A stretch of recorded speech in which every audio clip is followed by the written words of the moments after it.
Hello friends, पारस classes में आप सभी का बहुत बहुत स्वागत है। तो जैसे कि हम लोग कंटिन्यू कर रहे हैं संस्कृत व्याकरण की क्लासेस, जो कि बहुत ही हेल्पफुल है आपके यूपी टैट, सुपर टैट या फिर किसी भी अदर स्टेट के टैट एग्जाम के लिए। ठीक है, और कहीं भी अगर संस्कृत आपसे पूछी जाती है तो डेफिनेटली वीडियो आपके लिए बहुत ही हेल्पफुल होगी। हम लोग काफ़ी सारे टॉपिक कवर कर चुके हैं और आज मैं आपसे बात करने वाली हूँ संयुक्त व्यंजनों की। ठीक है, संयुक्त व्यंजन क्या क्या होते हैं, हम लोग संयुक्त व्यंजनों के साथ साथ आज चर्चा करेंगे अयोगवाह वर्णों के ऊपर और संयुक्त स्वरों के ऊपर। क्योंकि आप सभी को अगर पता है, अगर आपने पहले एग्जाम दिया या प्रीवियस ईयर पेपर्स देखे हो तो सबको पता है डेफिनेटली इस वाले टॉपिक से कोई ना कोई क्वेश्चन जरूर ही पूछा जाता है। तो टॉपिक आपके लिए बहुत ही इंपॉर्टेंट है, वीडियो आपके लिए बहुत ही हेल्पफुल होगी। अगर चैनल को फर्स्ट टाइम वॉच कर रहे हैं तो चैनल को सब्सक्राइब करके बेल आइकन जरूर प्रेस करना है, जिससे कि टाइम पर नोटिफिकेशन मिलता रहे। ठीक है, चलिए शुरू करेंगे। हमारा आज का जो सबसे पहला टॉपिक है जो हम लोगों ने लिया है वो क्या है, देखिए संयुक्त व्यंजन। सबसे पहले देखिए इसका नाम ही क्या है, संयुक्त, यानी कि संयोग से बना है, योग से बना है, जोड़कर मिला है, मेल करके बना है, लेकिन किसके। तो इसकी क्या डेफिनेशन है जरा देखेंगे। कम से कम दो या दो से अधिक वर्णों के मेल से बनने वाले वर्णों को संयुक्त व्यंजन कहा जाता है। देखिए इसका नाम ही क्या है, संयुक्त व्यंजन। तो जैसे ही हम इसका नाम सुनते हैं संयुक्त व्यंजन, तुरंत हमारे माइंड में इमेज क्रिएट होनी चाहिए। संयुक्त का मतलब किससे होता है, किसी ना किसी के संयोग से होता है, किसी ना किसी के योग से होता है। अब योग किसका हुआ होगा, तो जब हम व्यंजनों की बात कर रहे हैं तो वहां कम से कम देखिए कोई भी डेफिनेशन लिखी आ सकती है, या तो आ सकता है कि कम से कम दो या दो से अधिक वर्णों के मेल से, या फिर आपसे लिखा हुआ आ सकता है दो या दो से अधिक व्यंजनों के मेल से। क्योंकि व्यंजन कह दीजिए या वर्ण कह दीजिए, बात एक ही है, क्योंकि वर्ण के ही दो प्रकार है, स्वर और व्यंजन। ठीक है, वर्ण में क्या है, दोनों चीज आ जाएंगी, स्वर और व्यंजन। क्योंकि जब आप इसका क्लासिफिकेशन देखेंगे तो आपको पता चलेगा व्यंजनों के साथ साथ इसमें क्या भी शामिल है, स्वर भी शामिल है। ठीक है, तो क्या डेफिनेशन बनी हमारी, कम से कम दो या दो से अधिक वर्णों के मेल से बनने वाले व्यंजन वर्णों को संयुक्त व्यंजन कहा जाता है। नाम ही है संयुक्त, क्योंकि इसमें क्या होता है, इसमें योग किया जाता है दो या दो से अधिक व्यंजन वर्णों का, या कह दीजिए दो या दो से अधिक वर्णों का। क्लियर है डेफिनेशन। अगला पॉइंट देखेंगे जो जहां से क्वेश्चन बनता ही बनता है इसकी संख्या से। ठीक है, तो जब भी ये क्वेश्चन अगर आपसे किस में पूछा गया है, बहुत ध्यान से सुनना है इस बात को। अगर ये क्वेश्चन आपसे संस्कृत में पूछा गया है, ठीक है, कि संयुक्त व्यंजनों की संख्या कितनी है, संयुक्त व्यंजनों की संख्या कितनी है, अगर आपसे मान लीजिए ये पूछा गया है, तो वहां आपको सबसे पहले जो संख्या का उत्तर बताना है वो बताना है 3। कितनी संख्या है, 3 है संस्कृत व्याकरण में। अब मान लीजिए अगर 3 आपके ऑप्शन में नहीं है, तब आप फिर क्या उत्तर करेंगे, तब आप उत्तर कर सकते हैं 4। ठीक है, लेकिन सबसे जो स्पष्ट और सटीक उत्तर है वो क्या रहेगा, वो 3 रहेगा। ठीक है, कि संस्कृत व्याकरण में संयुक्त व्यंजनों की संख्या, किसकी बात कर रहे हैं अभी हम लोग, संयुक्त व्यंजनों की बात कर रहे हैं। अभी मैं संयुक्त स्वर की भी बात करूंगी। ठीक है, तो संयुक्त व्यंजनों की संख्या पूछी जाए तो कितनी बतानी है अपने को, तो संख्या बतानी है 3।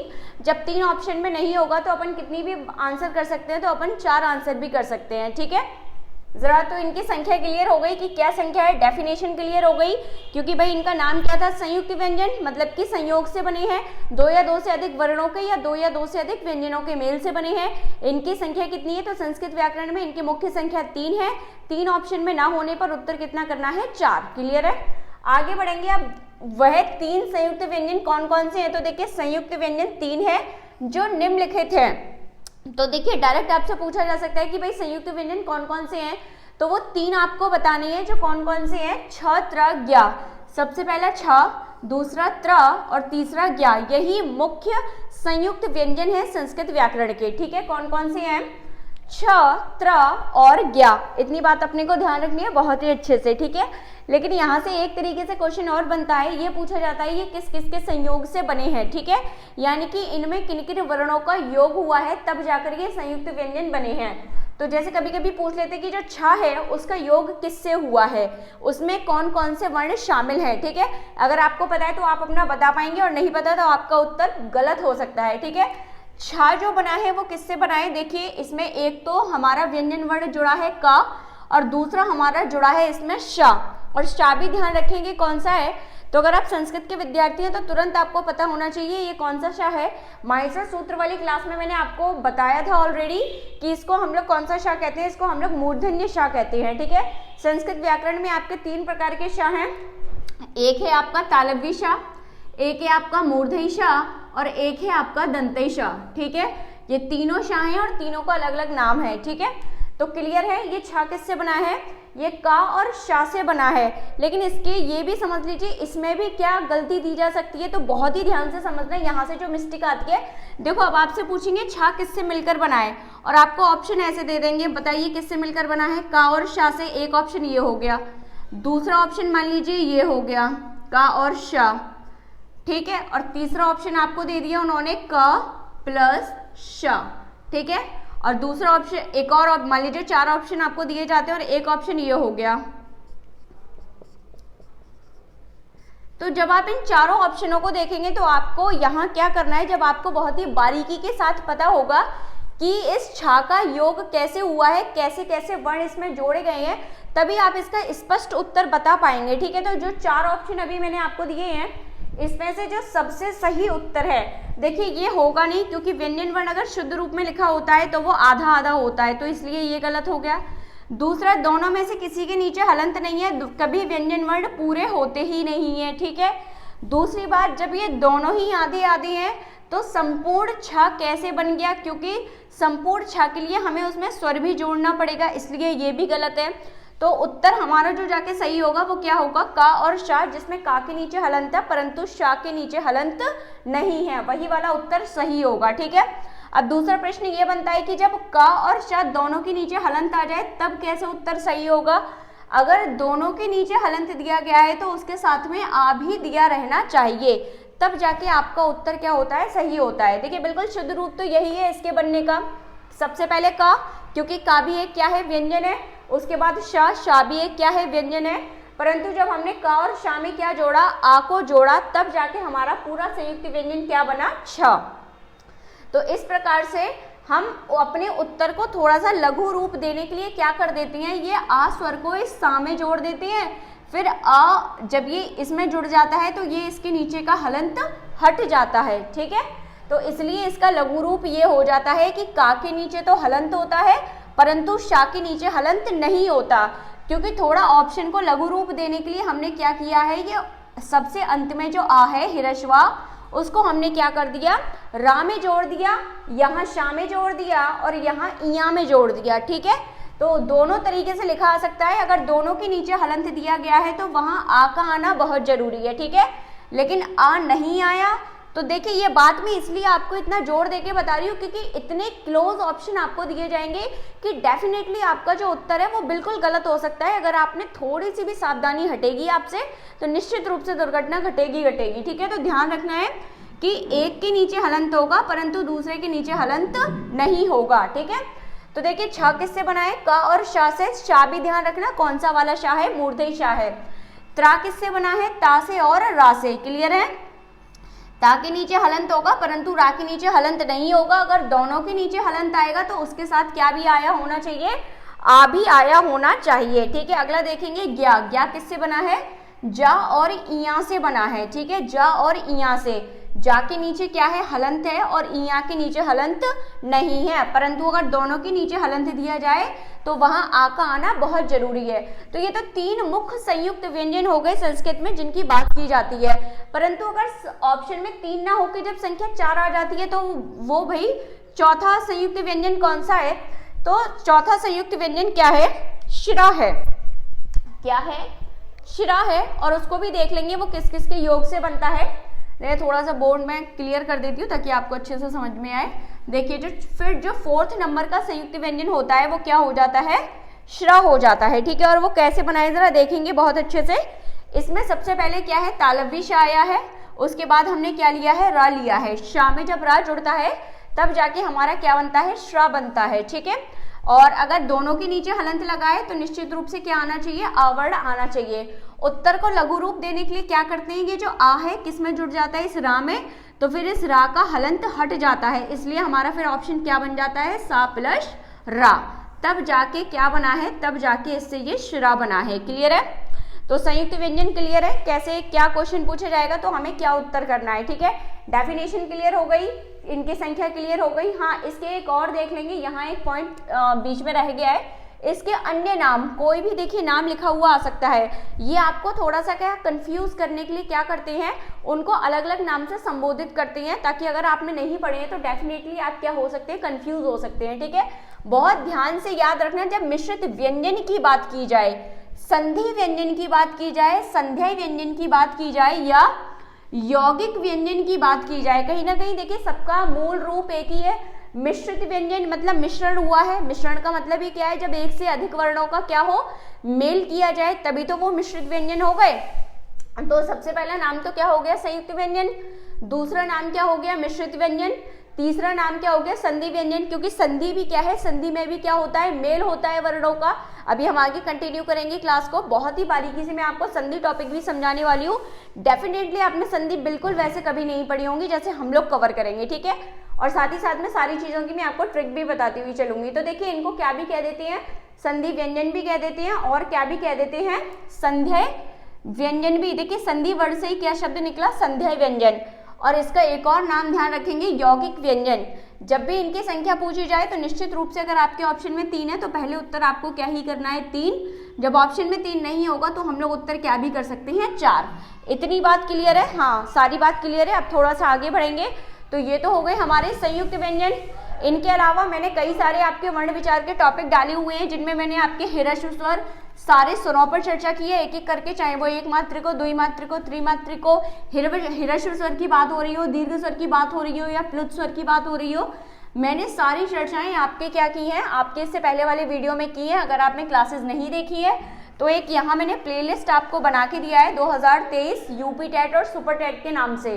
तो सारी क्लासेस को आप कवर करेंगे और डेफिनेटली आपको पूरा पेपर यहीं से मिलेगा। ठीक है, अब चलिए थोड़ी सी मैं आपसे चर्चा कर लेती हूँ अयोगवाह वर्णों की। ठीक है, अयोगवाह वर्ण, यहाँ से भी आपका कभी कभी क्वेश्चन बन जाता है, तो बस इसको थोड़ा सा सरल भाषा में समझ लीजिए। जैसे आप लोग देख पा रहे होंगे, अ और योग, आ का मतलब किससे है, नहीं से, और योग का मतलब है जो जुड़े नहीं है, जो शामिल नहीं है। वहां से मतलब किससे है, वर्णमाला में। अर्थात जिन वर्णों का योग किसमें नहीं है, जिन वर्णों का योग माहेश्वर सूत्र अर्थात संस्कृत की वर्णमाला में नहीं है, उन्हें क्या कहा जाता है, अयोगवाह वर्ण कहा जाता है। देखिए क्या हुआ, संस्कृत का धीरे धीरे विकास हो रहा था, तो जरूरत के हिसाब से हमें उसमें नए नए वर्णों को शामिल करना पड़ रहा था।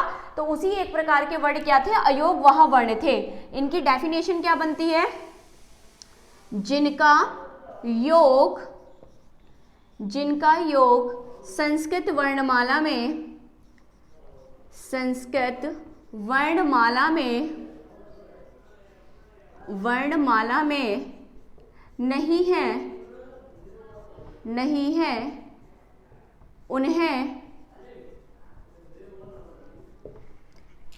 उन्हें अयोगवाह वर्ण कहा जाता है। अयोगवाह वर्ण कहा जाता है। ठीक है, बहुत ही साधारण रूप से याद रखेंगे, जिनका योग संस्कृत वर्णमाला में नहीं है उन्हें अयोगवाह वर्ण कहा जाता है। ठीक है, दूसरा प्रश्न यहाँ से पूछा जा सकता है, अयोगवाह वर्णों की संख्या कितनी है। ठीक है, संख्या कितनी है, तो निश्चित रूप से संख्या कितनी बतानी है, 4 बतानी है। कितनी बतानी है, 4। और वो कौन कौन से हैं 4, जरा यही समझ लेंगे। देखिए जो सबसे पहला है वो क्या है, वो है आपका अनुस्वार। पहला है आपका अनुस्वार, दूसरा है आपका विसर्ग, तीसरा है आपका जिह्वामूलीय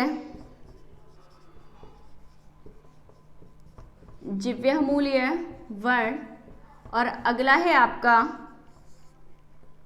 उपधमानीय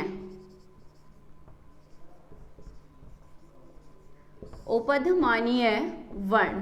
ठीक है, बहुत अच्छे से ध्यान रखना है कि अयोगवाह वर्णों की संख्या कितनी है, 4 है। वो कौन कौन से 4 हैं, पहला है आपका अनुस्वार, दूसरा है आपका विसर्ग, तीसरा है जिह्वामूलीय और चौथा क्या है, उपधमानीय। ठीक है, इनके बारे में भी थोड़ा सा जान लेंगे। देखिए अनुस्वार क्या होता है, पहले इतनी बात क्लियर है, अयोगवाह वर्ण कौन सी है, जिन वर्णों का योग क्या नहीं है, संस्कृत वर्णमाला में नहीं है, उनको क्या कहा जाता है, उनको अयोगवाह वर्ण कहा जाता है। इनकी संख्या कितनी है, निश्चित रूप से आपको उत्तर बताना है, इनकी संख्या कितनी है, 4 है। ठीक है, कौन कौन से 4 हैं, सबसे पहला वाला कौन सा है आपका अनुस्वार, दूसरा कौन सा है विसर्ग, तीसरा क्या है जिह्वामूलीय और चौथा क्या है उपधमानीय वर्ण। ठीक है, इतनी बात क्लियर है। अब थोड़ा सा आगे चलेंगे, इनके बारे में भी एक एक पॉइंट जानेंगे जहां से हमारा प्रश्न बनता है, ठीक है। तो जरा समझेंगे। सबसे पहले इनके बारे में थोड़ा सा एक एक पॉइंट देख लेते हैं। सबसे पहले अनुस्वार सबको पता है क्या होता है। अनुस्वार क्या होता है? जो अंक का बिंदु लगा होता है, ठीक है। अनुस्वार क्या है? अनुस्वार क्या है? जब किसी वर्ण के ऊपर ये अंक का बिंदु इस टाइप का लगा रहता है, उस बिंदु को क्या कहा जाता है? उसे अनुस्वार कहा जाता है संस्कृत में, ठीक है। और दूसरी बात अगर की जाए किसकी, विसर्ग की बात की जाए, तो विसर्ग क्या होता है? आपने संस्कृत व्याकरण में जनरली हम क्या करते हैं, हम जब रूप बनाते हैं तो हम उसमें किसका यूज करते हैं? विसर्ग का यूज करते हैं, जैसे रामः, गणेशः, इस तरीके से। तो ये जो बिंदु लगा है ये क्या कहलाता है? ये जो बिंदु का चिन्ह लगा है, जब बिंदु का चिन्ह ऊपर नीचे करके लगाया जाता है तो इस चिन्ह को क्या कहते हैं? इस चिन्ह को हम लोग विसर्ग का चिन्ह कहते हैं। देखिए अनुस्वार जब भी संस्कृत व्याकरण में लगा होगा तो इसकी जो ध्वनि निकलती है वो जनरली पंचम वर्ण या माँ की निकलती है। इसकी ध्वनि किसकी निकलती है?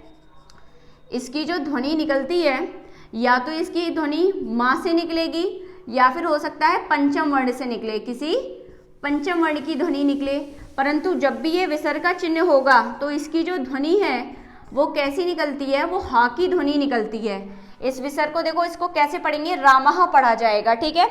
ये दोनों बातें क्लियर है कि अनुस्वार क्या है और विसर्ग क्या है। इतना डिटेल में नहीं आता, बट फिर भी मैं आपको बता के चल रही हूँ क्योंकि हमें कोई भी पॉइंट नहीं छोड़ना है जहाँ से हमारा प्रश्न बनता है, ठीक है। तो ये अनुस्वार और विसर्ग क्लियर है। अब थोड़ा सा आगे देखेंगे किसके बारे में, जो आपके जिह्वामूलीय और क्या है, जिह्वामूलीय और आपके उपदमानीय वर्ण है, ठीक है। सबसे पहले ये समझो, ये जिह्वामूलीय और उपदमानीय क्या है। अगर इनका मूल नाम देखें तो इनका मूल नाम क्या है? अर्ध विसर्ग। क्या नाम है? अर्ध विसर्ग। थोड़ा सा अगर विसर्ग के चिन्ह को देखो तो ऐसा होता है विसर्ग का चिन्ह, ठीक है। जब इस विसर्ग के चिन्ह को क्या किया गया? आधा किया गया, ऐसा समझो। जब इस विसर्ग के चिन्ह को क्या किया? आधा किया, तब ये जो चिन्ह निकल कर आया इसको कहा जाता है अर्ध विसर्ग। जब विसर्ग को क्या कर दिया? आधा कर दिया, तो क्या निकल कर आया? अर्ध विसर्ग। अर्ध विसर्ग के दो प्रकार थे, पहला था जिह्वामूलीय, जिह्वामूलीय, और दूसरा क्या था? उपदमानीय, उपदमानीय, उपदमानीय वर्ण, और इसका भी नाम क्या है? जिह्वामूलीय वर्ण, ऐसे समझो, ठीक है। तो ये तो बन गया था तीसरा प्रकार और ये बन गया था चौथा प्रकार, ठीक है। एक बन गया जिह्वामूलीय और दूसरा क्या बन गया आपका? दूसरा बन गया उपदमानीय वर्ण, ठीक है। अब इनमें से जब संख्या पूछी जाए उपदमानीय वर्ण की, भाई इसकी भी संख्या कितनी है? एक है, और इसकी भी संख्या कितनी है? इसकी संख्या कितनी है? एक। और इसकी भी जब संख्या पूछी जाए कितनी है? इसकी भी संख्या है एक। कभी कभी यहाँ से भी प्रश्न पूछ लेते हैं संख्या एक है, लेकिन कुछ लोग इसकी संख्या दो दो कर देते हैं। वो कैसे कर देते हैं वो भी मैं आपको बता रही हूँ।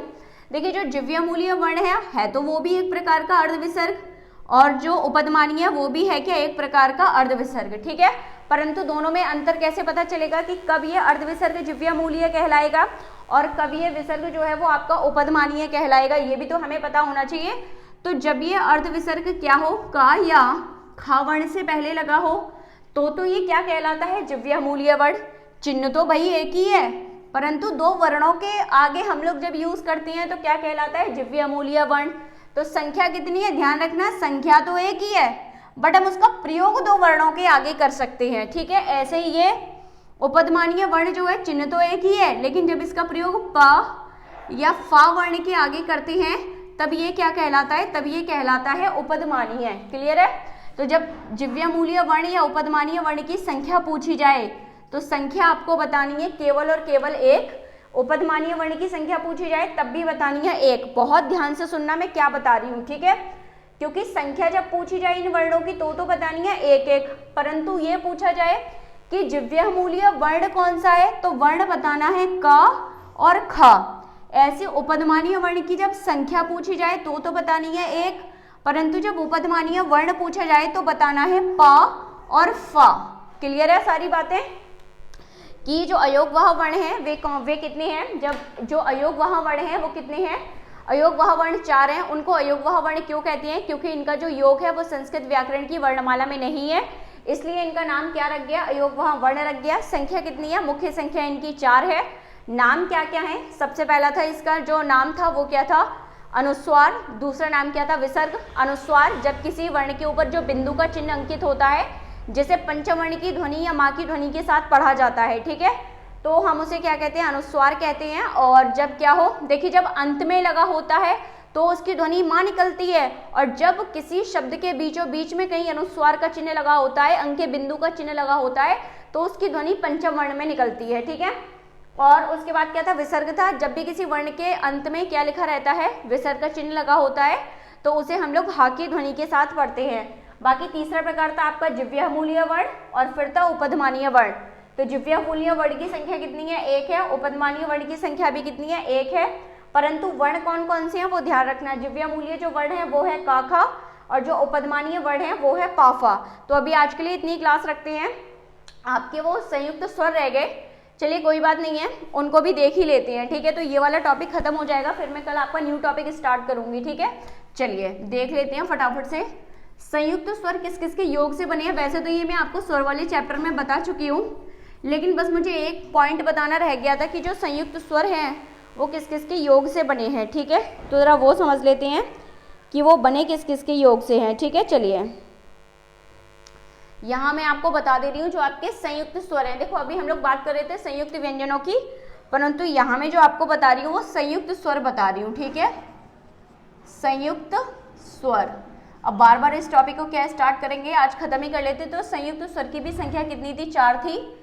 कौन कौन से थे, सबसे पहला था आपका छोटी ए, फिर है आपका छोटा ओ।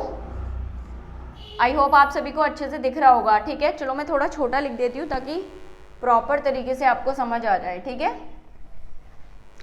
संयुक्त स्वर किसके योग से बने, एक्चुअली क्वेश्चन वहां से भी आ जाता है, ठीक है। संयुक्त स्वर, संयुक्त स्वर की संख्या भी कितनी है, 4 है। ध्यान रखना मैं अभी स्वर पे चर्चा कर रही हूँ, ठीक है।